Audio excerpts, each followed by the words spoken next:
Deadpool had been sad before, like, I dropped my last chimichanga into a sewer grate sad. But this was different. This was post-breakup, haven't showered in 4 days, watching The Notebook on loop sad. The kind of sad that made him name his unwashed dishes after the X-Men he hadn't pissed off yet. Cyclops was getting moldy.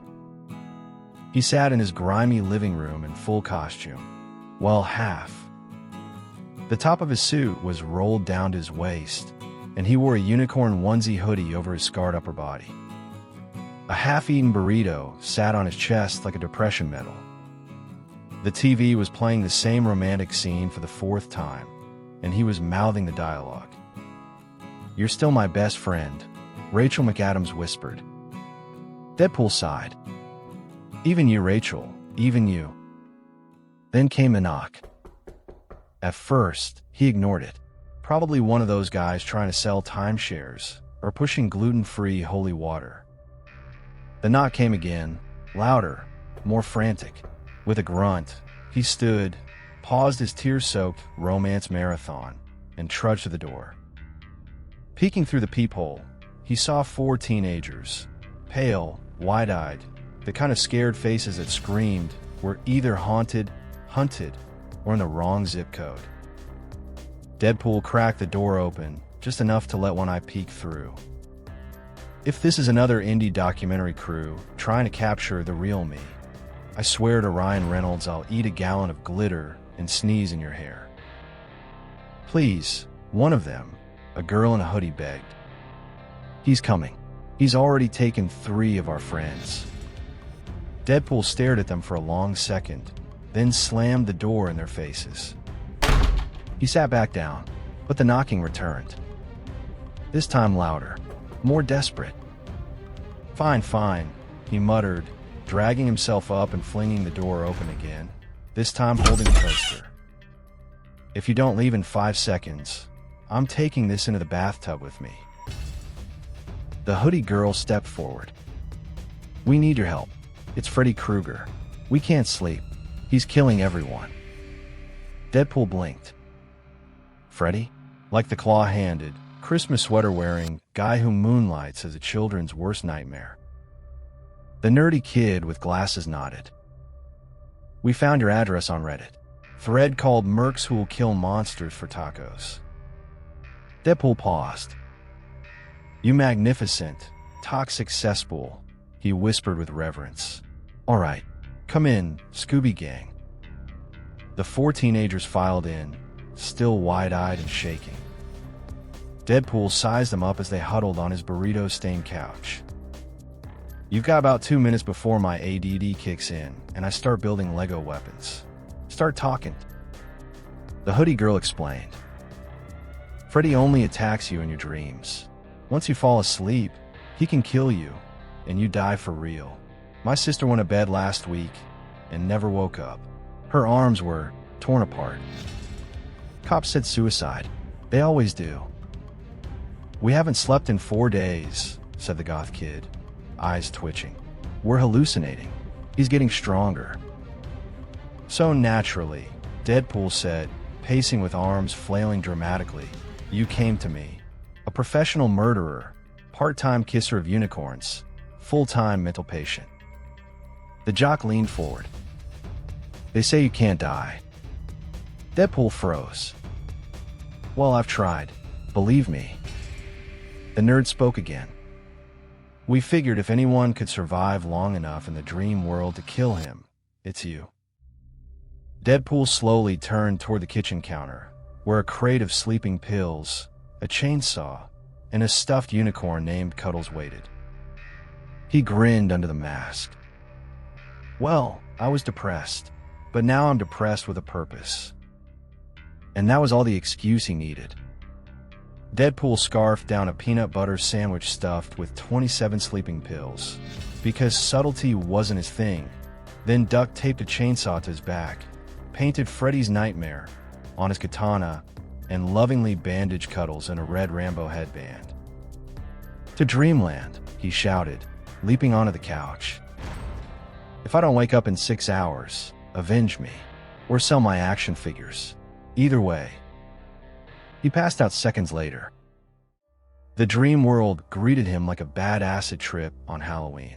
Rusted walls, distant screams, a hallway dripping with blood and old sweat. TVs on the ceiling played reruns of The View, and a giant baby's head sobbed from inside a microwave. Deadpool sat up, looking around. "Yup," he said. "Definitely not West Elm." A whisper cut through the air, like claws on metal. Freddy emerged from the shadows, his disfigured face sneering, blades glinting. "Welcome to prime time, bitch," he growled. Deadpool gasped. "Oh my god, did you just call me the B word? You know it's 2025, right? Do you even have a PR team?" Freddy slashed forward, fast as a nightmare. Deadpool leapt back, rolled under a pipe, and yanked out his chainsaw, which refused to start. "Come on, baby," he pleaded, yanking the cord. "Don't embarrass me in front of burnt lasagna man." Freddy grinned and slashed again, carving into Deadpool's shoulder. Blood sprayed, but Deadpool didn't even flinch. "You're not like the others," Freddy muttered. "Because I exfoliate," Deadpool answered. They fought, exchanging vicious blows, Freddy warping the dream into flaming playgrounds and bloody classrooms, Deadpool fighting back with banana grenades, a taco that turned into a flamethrower, and Cuddles, who bit Freddy's hand and squealed like a demon-possessed Care Bear. But Freddy had more than claws. He delved into Deadpool's psyche, digging for fear. The world shifted. The battleground twisted into something worse. Deadpool was suddenly surrounded by burned movie posters, Deadpool, Deadpool 2, and a suspiciously blank poster titled Deadpool 3, still waiting on Hugh. A giant screen played scenes of Deadpool being forgotten, ignored by fans. On another screen, Hugh Jackman hugged Ryan Reynolds, then deleted his number. Freddy stepped forward. Everyone forgets eventually, even the clowns. Deadpool stood frozen. Quiet. Vulnerable. But then, he started laughing. And kept laughing. Louder. Until Freddy looked confused. "You think that's my nightmare?" Deadpool asked, wiping a tear from his eye. "Buddy, I have layers. You just opened a door into my dream now." The world warped again. Freddy blinked as the boiler room transformed into a taco castle. He was now wearing a pink tutu. A giant version of Cuddles floated by, blasting Barbie Girl through glowing speakers. What the hell? Deadpool pulled out a chainsaw shaped like a banana and a glowing katana. "Welcome to my prime time, you burnt pepperoni slice." The final battle was chaos incarnate. Deadpool's shape shifted into Wolverine, plastic claws, then John Wick with a dog army, then Bob Ross, whose exploding happy trees turned Freddy's glove into marshmallows. Freddy tried to claw his way out, but Deadpool mounted the giant unicorn and dove from the sky, slicing Freddy clean across the chest and shouting, "Sweet dreams are made of me." Freddy screamed, getting sucked into a swirling toilet labeled "Cancel Villains."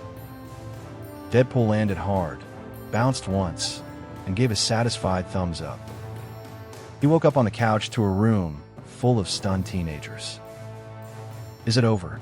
Hoodie Girl asked. Deadpool stood, cracked his neck, and nodded. "Freddy's gone, banished, sent back to whatever twisted dream hole he crawled out of. Or maybe he's stuck watching Cats on loop. Either way, you can sleep now." The kids stared at him. "You're insane," the nerd whispered. "Takes one to kill one," Deadpool replied with a wink. The teens left, muttering thanks. Alone again, Deadpool sat on the couch, picked up his burrito, and pressed play on notebook. Still sad. Still alone. But he'd saved some kids, traumatized a dream demon, and didn't cry in his taco today. Progress. To love, loss, he muttered, raising his glass, and legally questionable sleep meds. He sipped. Behind him, the TV flickered, then cracked. Just slightly. But Deadpool didn't see it. Yet.